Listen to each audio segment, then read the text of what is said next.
Welcome back to the All in My Business podcast, where we talk about business, life, leadership, and everything in between. I'm your host, Charmaine West, and today we're diving into why people tend to open their wallets more in summer and how your business can tap into that psychology. Summer isn't just about sunshine and beach days, it's also a high season for spending. As temperatures rise, so do people's moods, social calendars, and willingness to splurge. But what really happens behind that seasonal spending surge? Let's break down the key drivers that fuel summer's shopping spree. Number one, mood uplift from sunshine and warmth. There have been many studies that shown when there are sunny days, you increase your spending by up to 12%.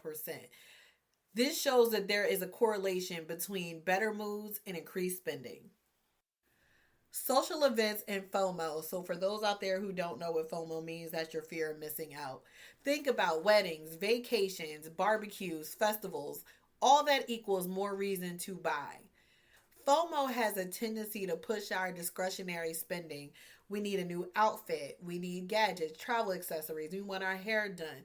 There's so many things that we decide to purchase just so we don't feel like we're missing out on anything.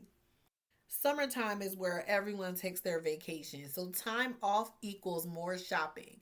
There's more time to browse and buy, especially online. Think about the online retailers that see spikes during long weekends and holidays, and that's mostly the time that you see your sales.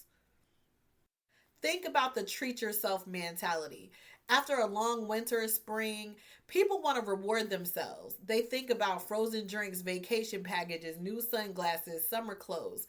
Everything that they wanted to get over the winter break, they are now going to think about for summer. Take a moment and ask yourself, right, as a business owner, how can you leverage this? Create experiences. Pop-up events, in-store tasting, outdoor demos are excellent in the summertime. Think about a local bookstore who sets up a beach read tent with iced tea samples. That's a way to generate business. Partner with summer lifestyles, right? Cross promotion with travel brands, gyms, food trucks, etc. Like think about the fitness apparel brand that offers discounts through summer boot camp. Think about someone who may have a water ice business, right? That can sit in front of your storefront to generate business. Now, there are some common mistakes that you need to avoid. Don't overcomplicate campaigns. Summer is about simplicity and spontaneity. Ignore mobile first behavior. Most summer shopping happens on phones. Adjust your tone, keep it light, optimistic, and seasonal.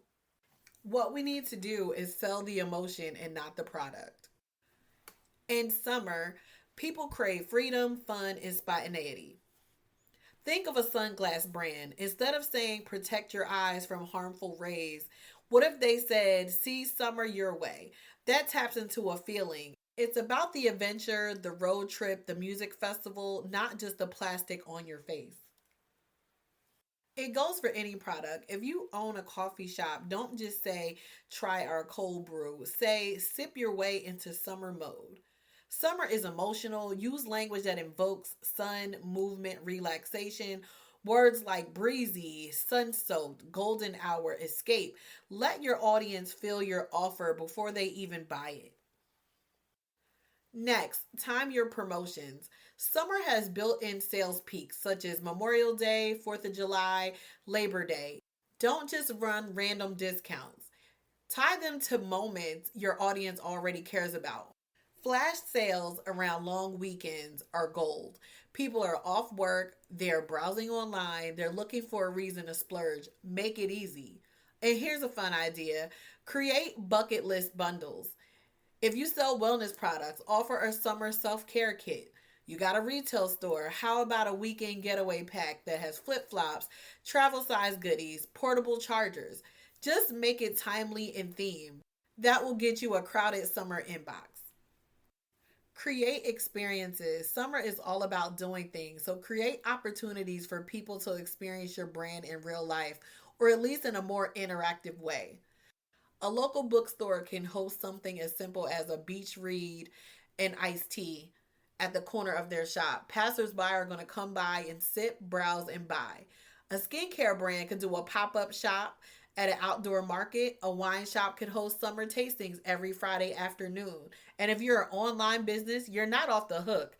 How about you create a 30-day summer challenge, launch a playlist, or host a live webinar with a fun twist?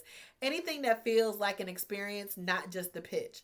When people interact with your brand physically or emotionally, they remember you. That's what builds long term loyalty. Lastly, partner up. Summer brings out routines and hotspots, farmers markets, food trucks, beach workouts, yoga in the park. Find a way to integrate your brand into a lifestyle your customer is already living. If you're a fitness brand, team up with a local boot camp and offer discounts on gear. A travel brand, collaborate with a swimsuit company for a giveaway. These partnerships expand your audience and it makes your brand feel like they're part of summer flow, not just another ad. All right, so we kind of talked through some summer marketing, but let's flip the script a little bit and think about how the business can lose traction if they fall into a few common traps during the summer season. One, stop overcomplicating your campaigns.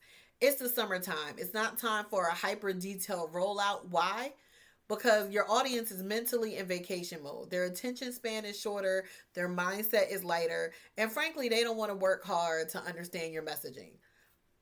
3 points for this: keep it simple, keep it visual, and keep it fun.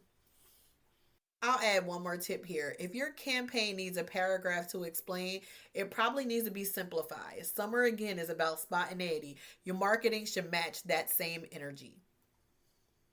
Number two, work on your mobile first behavior.